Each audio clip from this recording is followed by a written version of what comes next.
নেপালের সৌভাগ্য, তারা হিমালয় পর্বতের পাদদেশে আছে। দুর্ভাগ্য হলো সমুদ্রের দেখা তাদের হয় না। তাদের সমুদ্র দেখতে হলে আমাদের মাঝখান দিয়ে দেখতে হবে, আমাদের মাধ্যমে দেখতে হবে। ভুটান একই কাণ্ড, তারও সমুদ্র দর্শন হয় নাই। তাকে সমুদ্রে আসতে হলে আমার পথ দিয়ে আসতে হবে, আমরা তাকে স্বাগত জানাই। তেমনি ভারতের পূর্বাঞ্চল একই অবস্থা।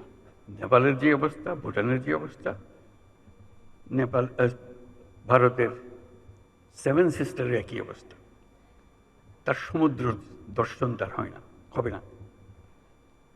তার সঙ্গে আমরা যোগ দিই একসঙ্গে এই অর্থনৈতিক অঞ্চল।